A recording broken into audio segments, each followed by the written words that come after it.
Hi,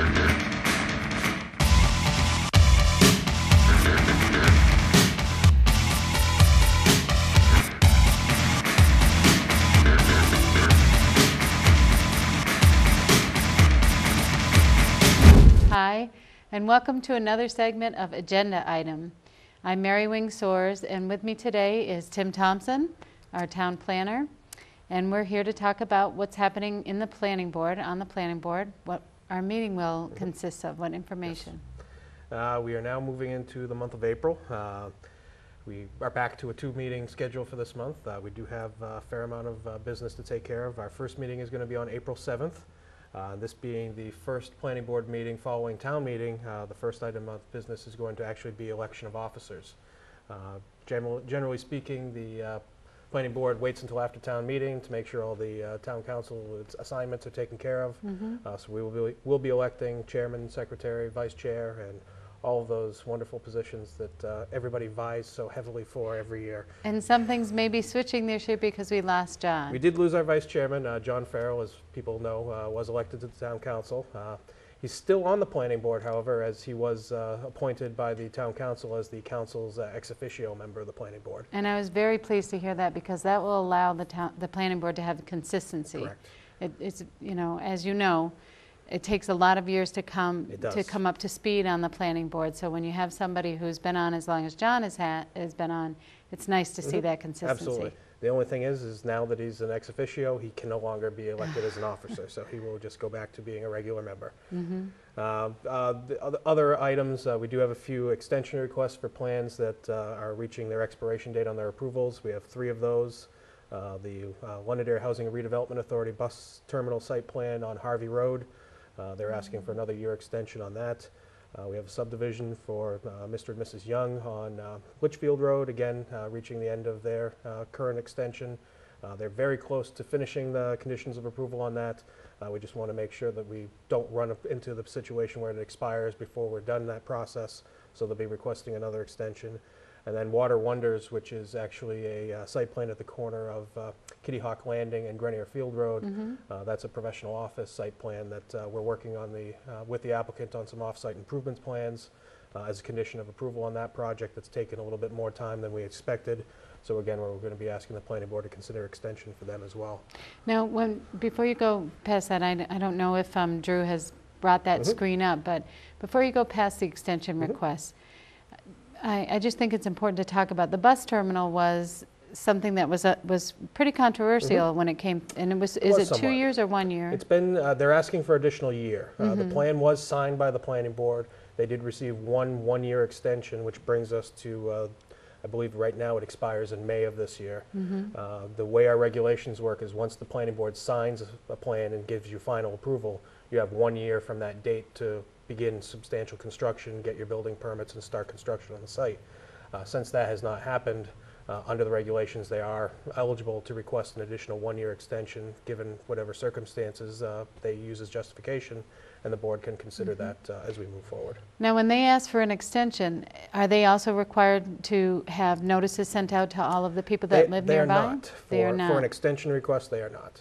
The only thing that is required to have public hearing notice are those things that require a public hearing. And because this is considered an administrative action of the board, there is no public hearing notice required under state law. But if there were people who were concerned about this, they could come and speak to the board during this time. We are a board that does take comments pretty much any time during the meeting, whether that's according to Hoyle or not, I'm not sure.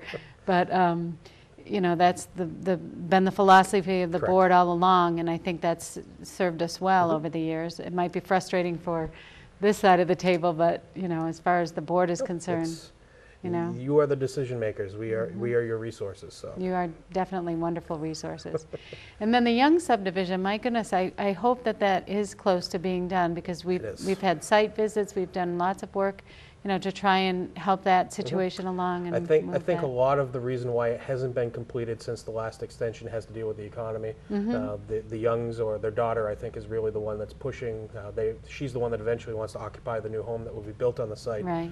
Given the economic circumstances of the last year, I don't think she's been able to keep her engineer working on the plan through that time. So that's why the extension, I believe, is being requested at this point. All right. Thank you. No problem. We have 4 new plans on the agenda for April 7th. The first is a public hearing for an amendment to a previously approved subdivision, the Elizabeth Meadows subdivision.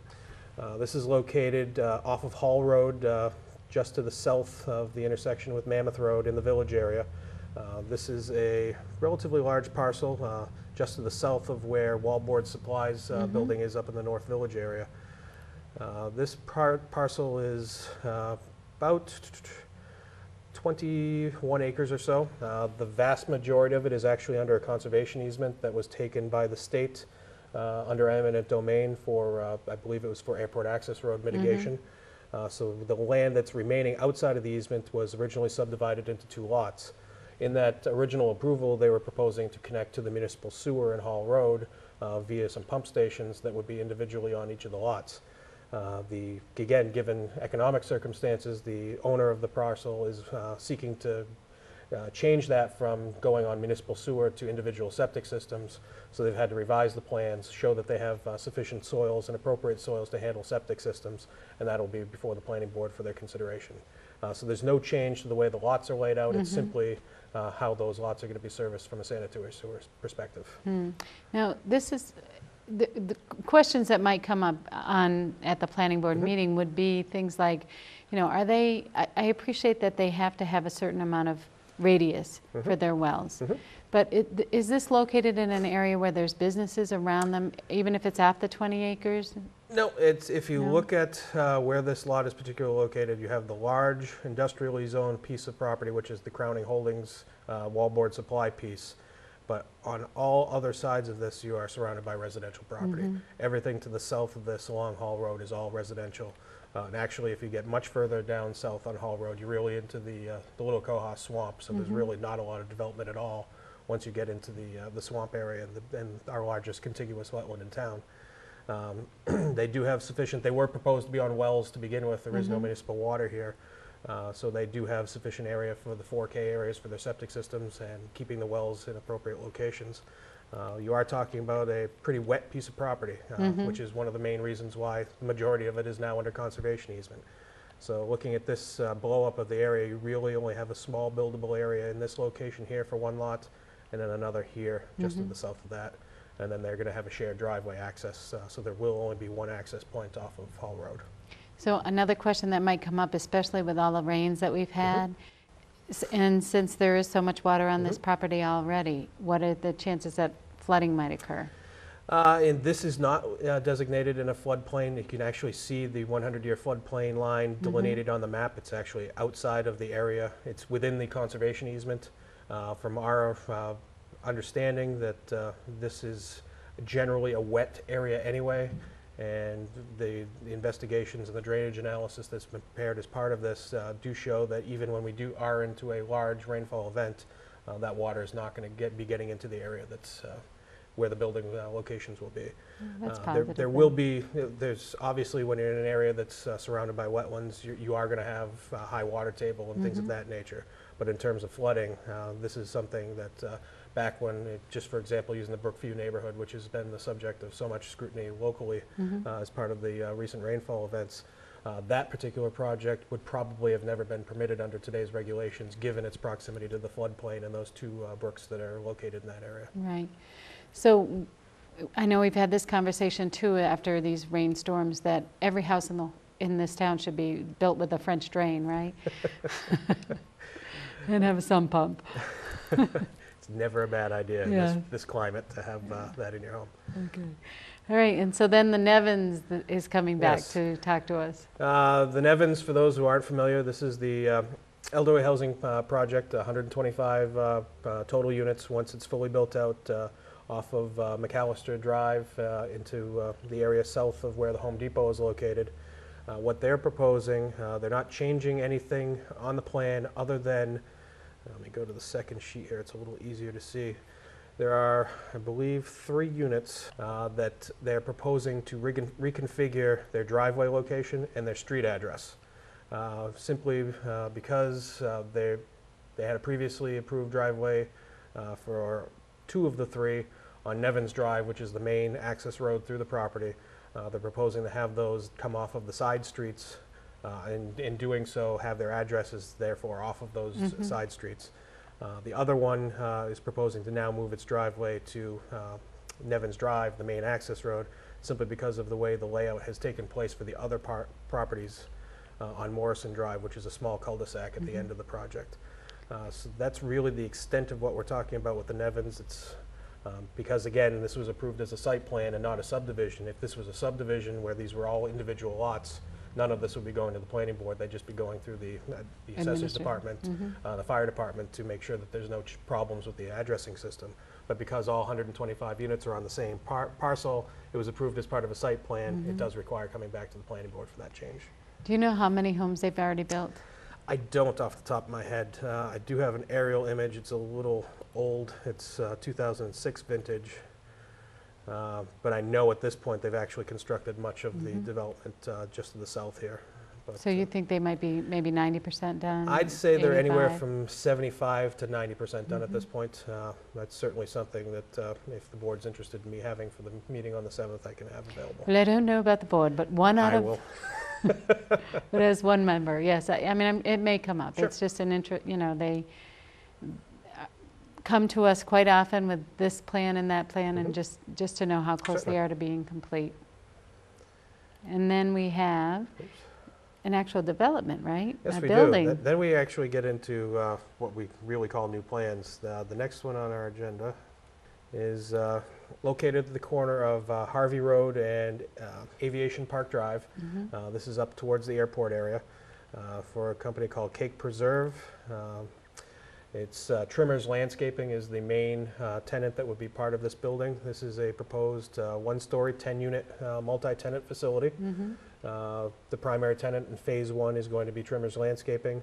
They're looking to do approximately a 14,400 square foot building.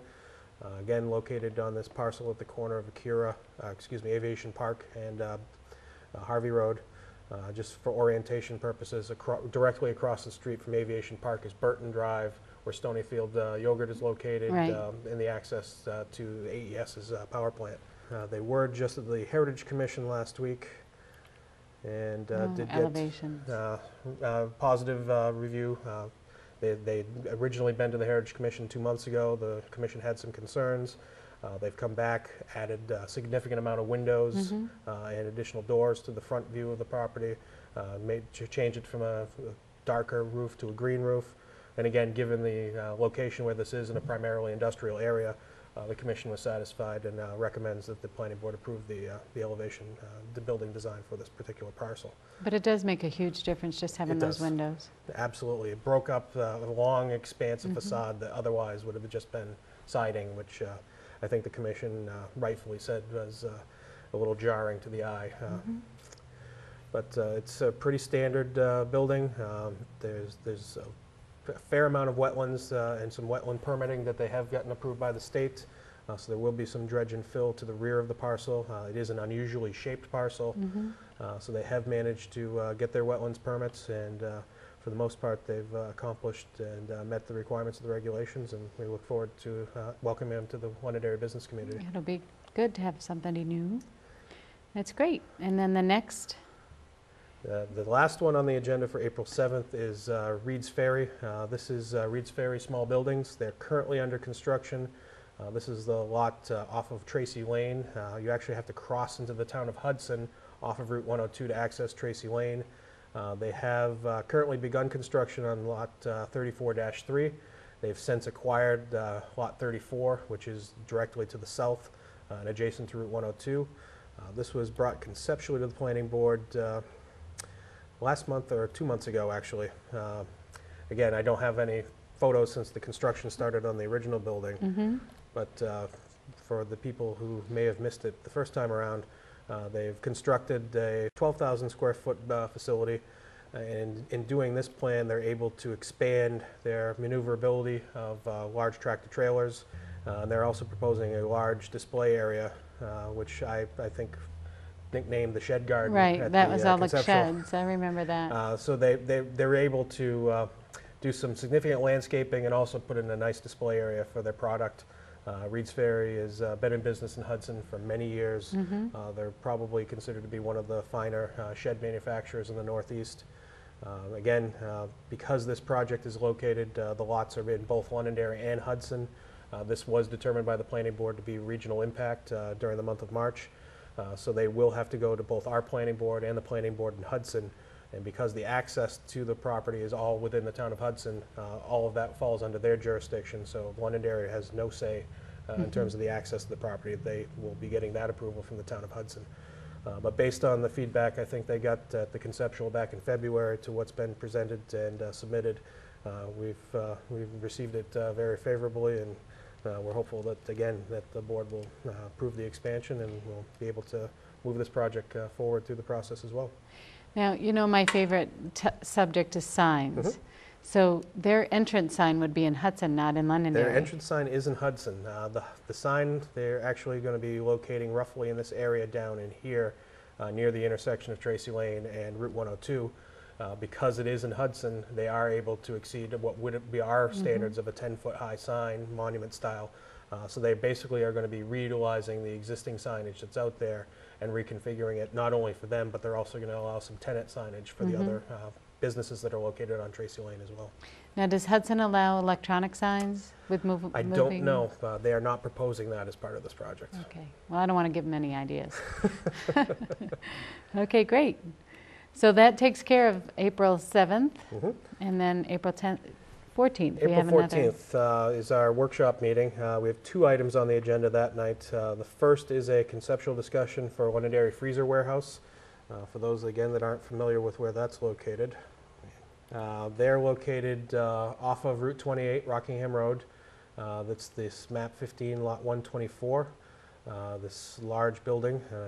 Go to my next slide, I can actually pull up. So you're set well back off of Route 28. There are some adjacent properties that are commercially zoned, and what they're looking to do with their expansion is do a 75,000 square foot addition, moving again closer to Route 102. They're looking at acquiring the adjacent parcel in order to do that expansion. Main reason for that is most of the parcel to the rear is under conservation easement currently, so there's no opportunity for additional expansion in that area. There is a small area where they might be able to get some building addition to the rear of the building, but given the constraints of the property, the majority of that would be pushed towards the front. They're going to be proposing some heavy landscaping, again trying to keep this hidden from Route 28 as much as possible. But in terms of taxpayers in Londonderry, this is an extremely good taxpayer for the town of Londonderry. And they've been a wonderful neighbor, too. They have been. And given the type of building this is a very unique style of building. It's all refrigeration, freezers. It's a complicated, expensive process. It's not a cheap building. So this type of building is a very good tax generator for the town, given the value that gets put into them by the property owner. And they actually have a second location in Londonderry towards the Derrytown line, again on 28. That's called Highwood Cold Storage. And they're doing so well in their 2 locations that they are looking for additional space. And we've looked at other parts of the community to try to find them another location, but we think that this might be their best bet, is looking at adding on to their existing facility. Well, I'll look forward to hearing that then. And then the last item on the agenda for, if I have the wrong presentation up here, the last item is going to be a continuation of our workshop discussions on the Exit 5 zoning. I don't have anything particular to show you here today. That's okay. But I have put together, based on the last 3 months of workshops with the planning board, a draft of what I'm initially calling a mixed-use commercial district that will encompass those areas adjacent to Exit 5. Incorporating the uses and dimensional standards and flexibility within those standards that the planning board has indicated they were interested in moving forward with. So it's the hopes that the board will be receptive and give me some additional feedback on that, and then hopefully move that to a public hearing in the month of May, and then hopefully get that to the council for public hearing and adoption in June. But even though it isn't a public hearing on the 14th. Certainly invite as many people as possible who have an interest in this area, who are abutters to this area, to come in, provide their feedback. The more you can get beforehand, the more feedback I get beforehand, the better I can tailor the ordinance to be appropriate for the community. It always used to bother me that, you know, we'd be talking about these for months and months and months. We'd have the public hearing, and then everybody would come out and say, that's not what I want. And yet they had all these other opportunities along the way to speak. So hopefully this show, and you know, the fact that we will mention that again and again on our Wednesday night specials, we'll, you know, encourage people to come down beforehand, before Absolutely. the public hearings. And that's one of the things I'm hoping that this show is helping to do, is get people more interested and involved in the workshop Right. part of this, where we're not specifically notifying people that are in abutters that these things are happening. But hopefully there's enough interest being generated Right. by watching and finding out what's coming up that you do come down to the planning board meeting and Right. hopefully give us the feedback that we need. Because I am a true believer that we as citizens of Londonderry have an obligation to pay attention, and that, you know, we're not blindsided if you take the time to look and see what's going on. So, well, Tim, thank you very much. I appreciate it, and thank you, Londonderry, for watching, and we hope to see you on Wednesday night.